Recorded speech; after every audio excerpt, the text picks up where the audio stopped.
Hi friends, this is Sangeeth Soman. പുതിയൊരു വീഡിയോയിലേക്ക് നിങ്ങൾക്ക് ഏവർക്കും സ്വാഗതം. രാജ്യമൊട്ടാകെ മുഴങ്ങുകയാണ് ചോദ്യപേപ്പർ ചോർച്ച. ഒന്നല്ല രണ്ടല്ല, 2014 മുതൽ ഇങ്ങോട്ട് 152 ചോദ്യപേപ്പർ ചോർച്ചകളാണ് ഈ രാജ്യത്ത് സംഭവിച്ചിരിക്കുന്നത്. ആരാണ് ഉത്തരവാദി? പരീക്ഷ എഴുതാൻ പോയ വിദ്യാർത്ഥികളാണോ ഇതിന് ഉത്തരവാദികൾ? അല്ലല്ലോ. ഈ കാര്യത്തിൽ തീരുമാനമെടുക്കേണ്ട, അല്ലെങ്കിൽ ഇതിൽ ഉത്തരവാദിത്തം കാണിക്കേണ്ട ഗവൺമെന്റിന്റെ മാത്രം ഉത്തരവാദിത്തക്കേടുകൊണ്ട് മാത്രമാണ് ഇതൊക്കെ സംഭവിക്കുന്നത്. ഈ ചോർച്ചയിലൂടെ ചോർന്നൊലിക്കുന്നത് ഈ രാജ്യത്തെ വിദ്യാർത്ഥികളുടെ ഭാവിയാണ്. 2016 നീറ്റ് ക്രമക്കേടിൽ മാത്രം ജീവനൊടുക്കിയത് 14 വിദ്യാർത്ഥികളാണ്. എങ്ങോട്ടാണ് ഈ രാജ്യത്തിന്റെ പോക്ക്? അവകാശങ്ങൾക്ക് വേണ്ടിയുള്ള സമരം അതൊരുപാട് ഈ രാജ്യം കണ്ടിട്ടുണ്ട്.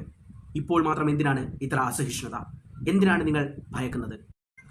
ഈ രാജ്യത്തെ വിദ്യാർത്ഥികളും ഈ രാജ്യത്തെ യുവാക്കളും സമരം ചെയ്ത് തെരുവിൽ നിൽക്കുമ്പോൾ, ഈ രാജ്യത്തെ രാഷ്ട്രീയ പ്രതിപക്ഷ കക്ഷികൾ ഒന്നിച്ച് ഒരുമയോടുകൂടി അതിനുവേണ്ടി ചേർന്ന് നിൽക്കുമ്പോൾ, ഈ രാജ്യത്തിന്റെ പ്രതിപക്ഷ നേതാവായ രാഹുൽ ഗാന്ധിയെ പോലും തെരുവിൽ വലിച്ചിഴയ്ക്കുന്നു, ചവിട്ടിയരയ്ക്കുന്നു. വീണ്ടും ചോദിച്ചു പോവുകയാണ്, എങ്ങോട്ടാണ് ഈ രാജ്യത്തിന്റെ പോക്ക്?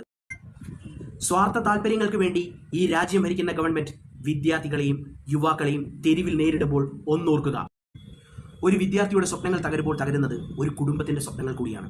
ഒരു കുടുംബത്തിന്റെ സ്വപ്നങ്ങൾ തകരുമ്പോൾ ഒരു സമൂഹത്തിന്റെയും ഒപ്പം തന്നെ ഈ രാജ്യത്തിന്റെ പ്രതീക്ഷകൾ കൂടിയാണ് ഇല്ലാതാകുന്നത്. രാജ്യത്തെ യുവാക്കൾ ചോദിക്കുന്നത് ഇത്രമാത്രമാണ്: സുതാര്യമായ പരീക്ഷാ സംവിധാനം, അർഹതയ്ക്ക് വില, അഴിമതിയില്ലാത്ത ഭാവി. അവകാശങ്ങൾക്ക് വേണ്ടിയുള്ള സമരം അതൊരു ജനാധിപത്യ അവകാശമാണ്. നമ്മുടെ വിദ്യാർത്ഥികളുടെ ശബ്ദം കേൾക്കപ്പെടണം. നമ്മുടെ യുവതലമുറയുടെ ഭാവി സംരക്ഷിക്കപ്പെടണം. ഇതൊരു രാഷ്ട്രീയ പാർട്ടിയുടെ കാര്യമല്ല, ഇത് നമ്മുടെ യുവതലമുറയുടെ ഭാവിയുടെ കാര്യമാണ്. നമുക്ക് ശബ്ദമുയർത്താം. CJP-ക്കൊപ്പം. ജയ് ഹിന്ദ്.